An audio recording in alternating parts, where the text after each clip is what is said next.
All right, let's talk about the length of daylight at different latitudes on Earth throughout the year.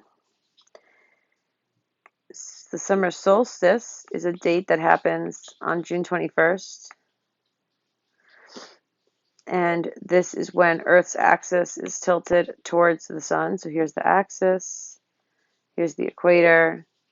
The northern hemisphere is tilted towards the sun on the summer solstice, June 21st. The other dates that we need to know, so here's the summer solstice, this is June 21st. And that's when this axis is tilted towards the sun. Over here, on the opposite of the summer solstice, you have the winter solstice, when the axis is tilted away. This is December 21st. And then you have the equinox dates, when your axis is tilted neither towards nor away, and you have equal day and night all around the Earth. So these are the equinox dates. The equinox dates happen on March 21st, around that day, and also on September 21st. These are our equinox dates. Remember, June 21st is our summer solstice. Now, during the northern hemisphere summer solstice, Earth is tilted so that the sun's rays strike perpendicular to the Tropic of Cancer, or 23.5 degrees north.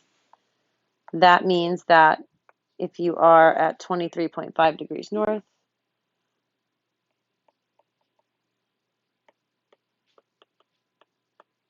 you receive sun's rays directly at a 90-degree angle.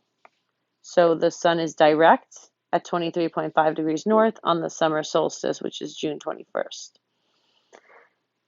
And let's continue reading. It also says that locations above the Arctic Circle, which is north of 66.5 degrees, receive 24 hours of daylight. This is important. So on the summer solstice, areas up here, the Arctic Circle at the top, make sure you can see that. These areas receive so much sunlight, so 24 hours of daylight in the Arctic Circle. If I continue to read, it tells me that locations below the Arctic Circle, which is 66.5 degrees south, experience 24 hours of darkness. So they're talking about the area down here. This is now all in the dark, so 24 hours of darkness because there's no sun, no sunlight is hitting the Antarctic Circle on those days. So the summer solstice is important because this is when the northern hemisphere has 24 hours of sunlight and the southern hemisphere has 24 hours of darkness. Now our graph down at the bottom, we have a graph and a data table. So it says the data table, which is this table, tells you the daylight hours for a location at 50 degrees north during the different months of the year. Then they tell you that the graph, which is this graph, shows the number of daylight hours all throughout the year for 70 degrees north and the equator 0 degrees north. So let's look here. We have the daylight hours. This is how many hours of sunlight are received. That's on the data table. And then you have it on the graph, how many hours of daylight. And it also shows you on the days, here are the days of the year.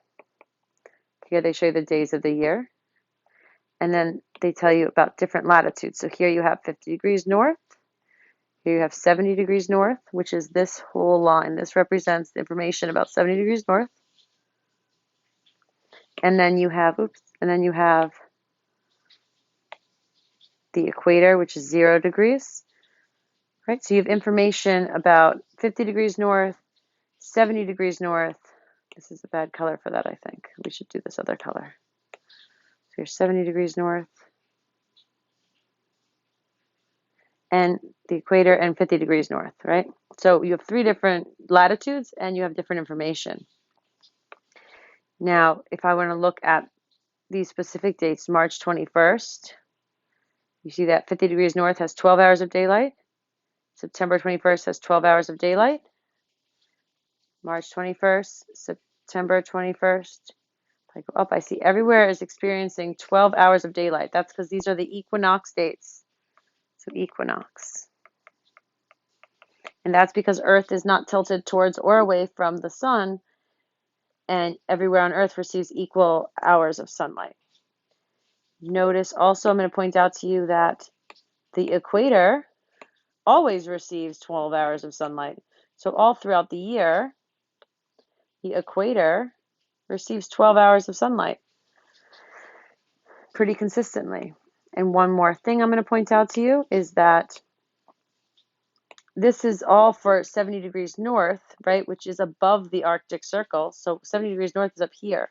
So when the Arctic Circle receives 24 hours of daylight, that means that all these southern latitudes receive darkness. So if this is 70 degrees north is 24 hours of sunlight on these days, that would mean that the southern hemisphere would be receiving 0 degrees, 0 hours of sunlight, complete darkness. That would be 70 degrees south. I hope that helps you.